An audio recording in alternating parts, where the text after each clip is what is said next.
our last topic was EMF. हमने last topic EMF को discuss करना था, तो हमने उससे पहले जो टॉपिक पढ़ा है उस टॉपिक का नाम था इलेक्ट्रोकेमिकल सेल। तो हमने सेल को रिप्रेजेंट किया था कि सेल को रिप्रेजेंट कैसे किया जाता है।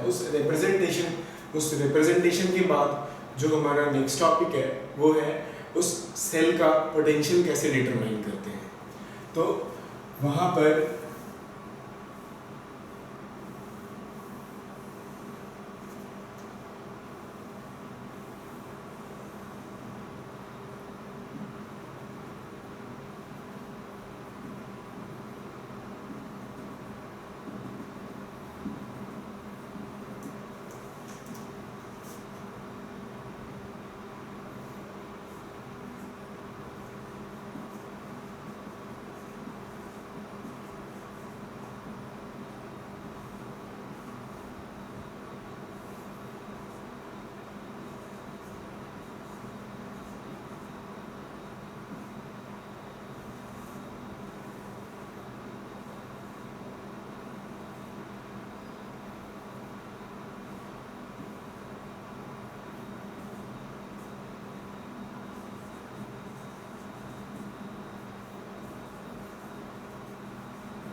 देखो, हमने जो पढ़ा था, हमने पढ़ा कि हमारे पास सेल के अंदर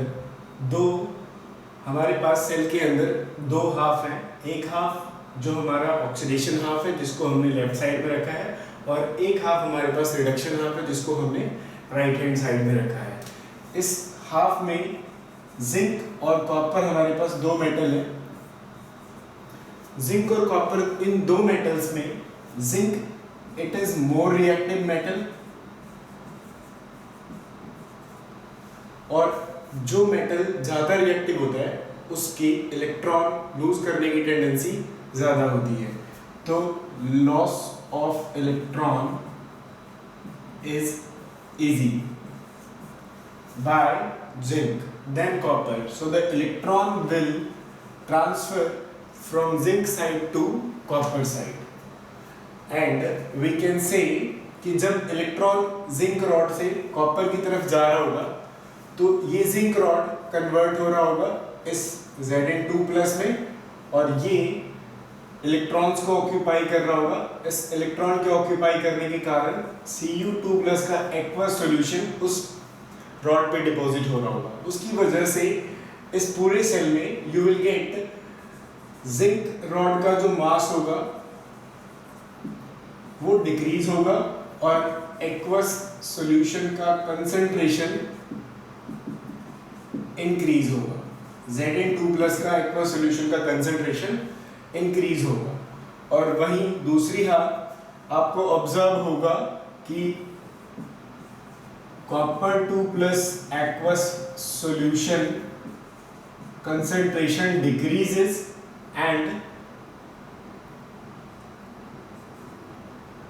and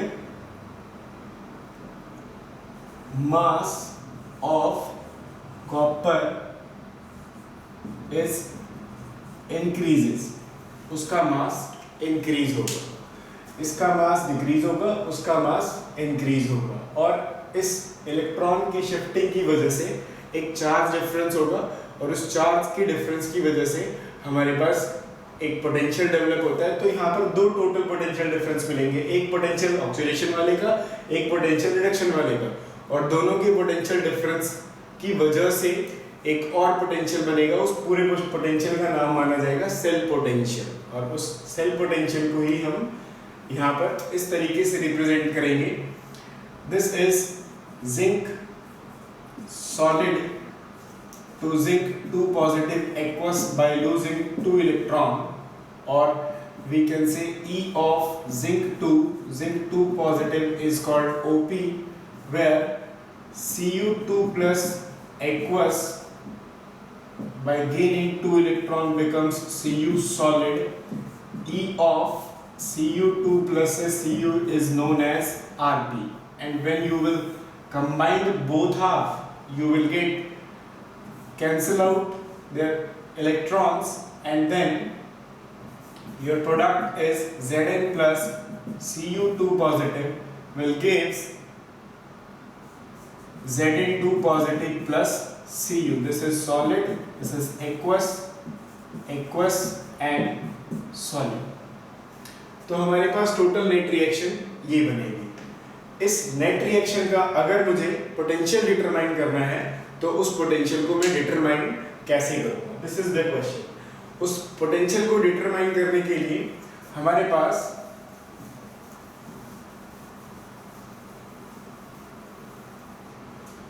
सॉल्ट ब्रिज इक्वेशन है। सॉल्ट ब्रिज हमने देखो पढ़ा कि सॉल्ट ब्रिज का काम होता है ये कनेक्ट करता है दो हाफ सेल्स को। तो हमारे पास दो हाफ सेल है, एक एनोड और एक कैथोड। इन दोनों को मैं मर्ज कर दूंगा। तो मर्ज करने के बाद जो नेट रिएक्शन होगा उसका सेल पोटेंशियल आएगा E cell is equal to OP plus RP. E of OP plus E of RP. Oxidation potential plus reduction potential is known as E cell. अगर यही चीज स्टैंडर्ड कंडीशन पे देखी जाए, अगर मैं इसी को स्टैंडर्ड कंडीशन पे ऑब्जर्व करूंगा तो ये मुझे मिलेगा E nought cell is equal to E nought of SOP plus E nought of SRP। इन दोनों का addition. SOP stand for standard oxidation potential, SRP stand for standard reduction potential. तो ये हमारा इस पूरे सेल का पोटेंशियल आएगा। तो अब our next topic is calculation.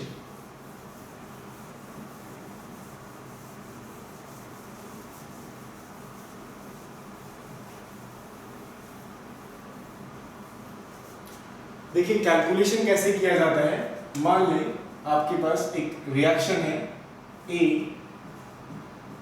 A plus n electron.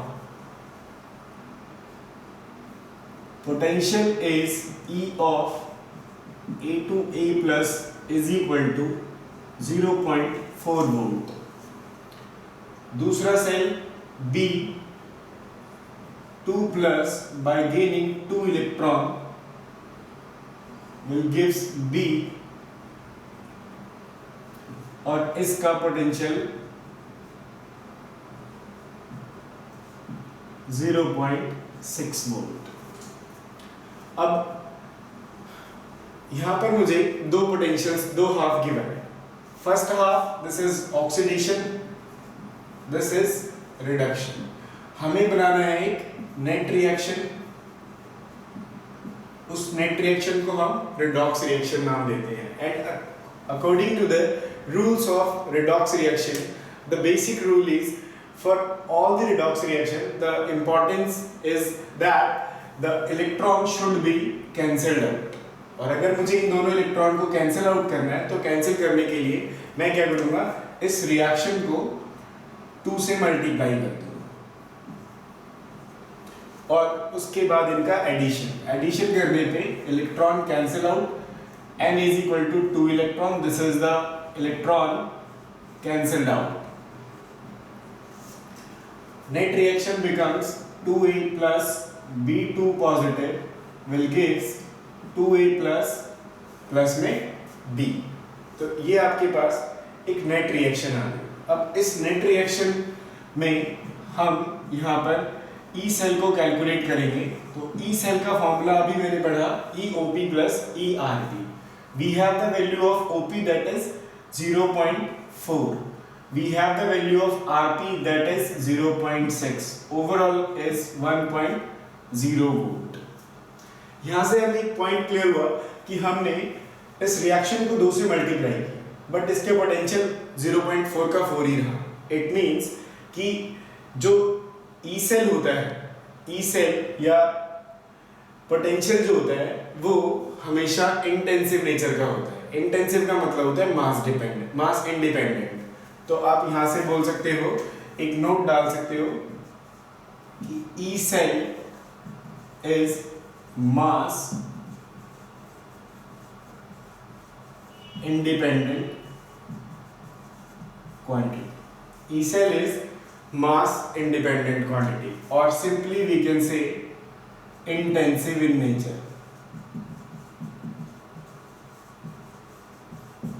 Intensive nature में माना जाएगा। तो this is the calculation method for E cell of the given cell reaction.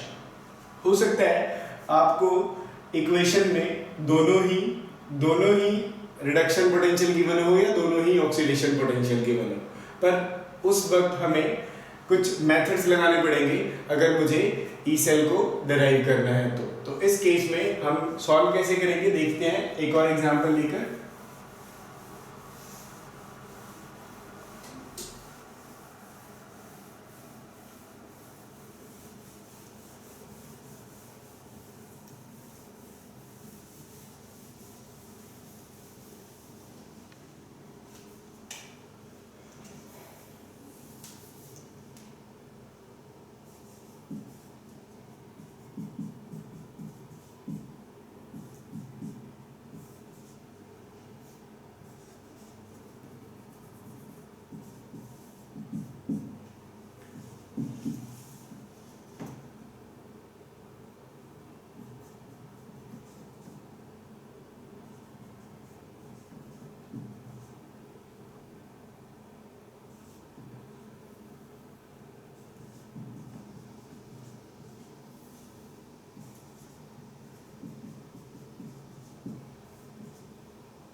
हमारे पास ये क्वेश्चन है और इस क्वेश्चन में आपसे पूछा गया है कैलकुलेट ई सेल। अब ई सेल को निकालने के लिए हमारे पास ऑप्शंस क्या है कि यहाँ पर मेरे पास दो मेटल है, like I have two metals and out of these two metal we have to identify which one is anode and which one is cathode, और इसका पता हमें चलेगा इनकी रिएक्टिविटी सीरीज से। तो हमारे पास रिएक्टिविटी सीरीज आती है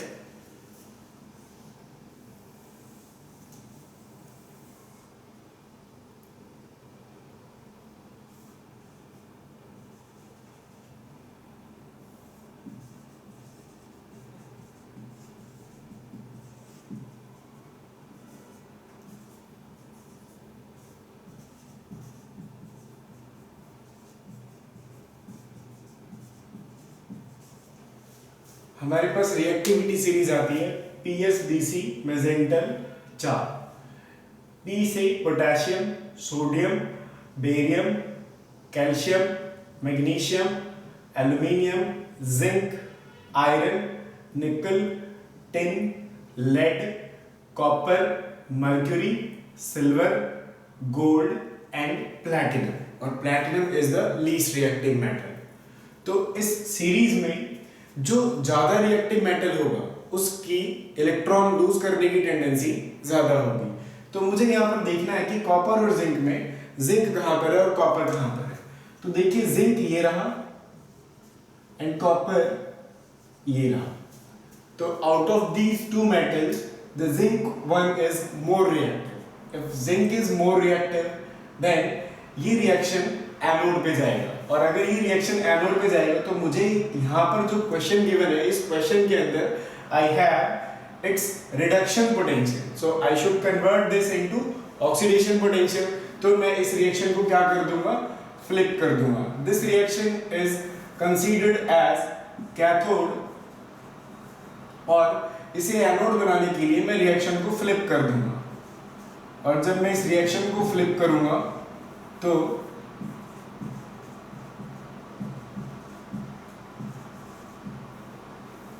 net reaction cancel out, electron cancel out और नेट रिएक्शन मेरे पास क्या बच जाएगा, Cu2 plus aqueous plus Zn solid will gives Zn2 positive plus Cu solid. तो this is the cell reaction और नेट रिएक्शन.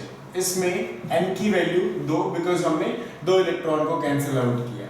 अब जब मैंने इस रिएक्शन को स्विच किया तो स्विच करने के बाद इसकी जो वैल्यू बची, इसकी वैल्यू बच गई मेरे पास E of Zn2 positive is equal to 0.76 और इस पूरे रिएक्शन को हम ये बोल सकते हैं कि Rp plus OP is equal to E cell. So E cell की जो वैल्यू आएगी इन दोनों को ऐड करके मेरा आंसर आ जाएगा 1.10 volt. This is the answer for EMF. तो ये इस तरीके से आप इस क्वेश्चन को सॉल्व कर सकते हो. इसके अलावा हमारे पास नेक्स्ट कुछ प्रॉपर्टीज हैं, उस प्रॉपर्टी को अभी हम थोड़ी देर में डिस्कस करते हैं.